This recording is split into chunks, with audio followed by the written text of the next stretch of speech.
Welcome to Harivillu vlogs. ఈ రోజు మనము తెల్లగల్జేరు పెరుగు పచ్చడి చేసుకుందాము. ఇది ఒక వర్షాకాలంలోనే ఎక్కువ వస్తుంది.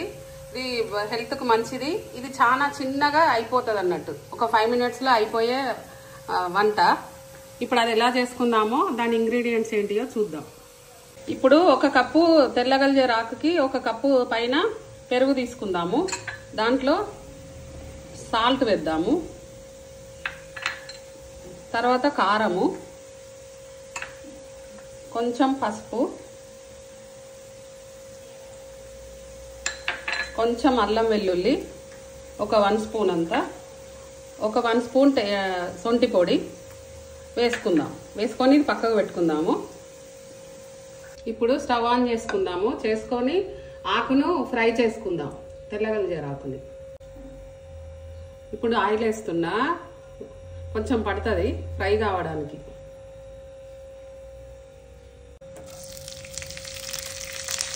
ఇది మంచిగా ఫ్రై కావాలి. ఫ్రై అయినాక కొంచెం వాటర్ పోసి ఉడికించుకుందాం.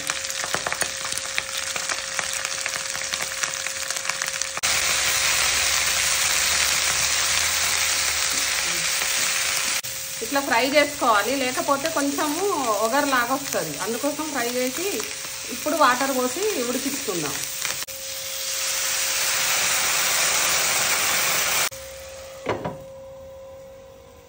ఇప్పుడు ఇది ఉడికిందో లేదో చూసుకుందాము. ఇప్పుడు ఇలా దగ్గరికి రావాలి, కొంచెం మ్యాష్ చేసినట్టు అనాలి దీన్ని. ఆకును ఇలా అయినాక ఆఫ్ చేసుకొని దీన్ని పెరుగులో కలుపుకుందాం.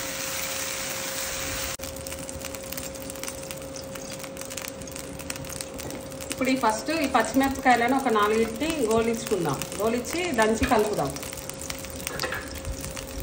ఇప్పుడు ఇవి ఫ్రై అయినాయి, తీసి పోపు వేసుకుందాం. తర్వాత ఇవి దంచుకుందాము. దంచుకొని కలుపుదాం. జస్ట్ ఒక్క ముక్క దంచాలి అంతే, ఎక్కువ దంచద్దు. స్పైసీ నెయ్యితో పోపు పెట్టుకుందాం. మనం బాగుంటుంది నెయ్యితో పెట్టుకుంటే.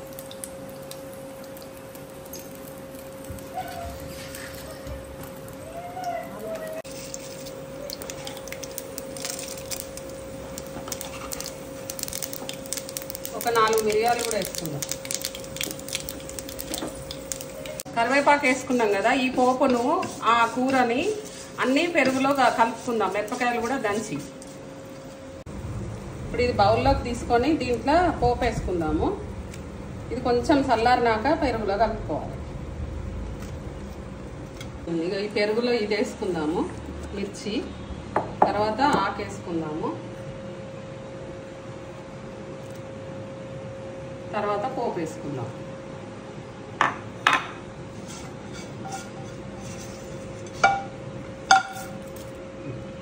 పచ్చడి రెడీ అయింది. అన్ని కలుపుకొని ఇది అన్నంలో తినచ్చు. వెయిట్ తగ్గాలనుకున్న వాళ్ళు ఇది డైలీ ఒక పూట తినేది ఉంటే బాగుంటుంది. అన్నంలో తింటే బాగుంటుంది. హాయ్ ఫ్రెండ్స్, మీకు ఇలాంటి వీడియోస్ కావాలి అంటే మా ఛానల్ని సబ్స్క్రైబ్ చేయండి, లైక్ చేయండి.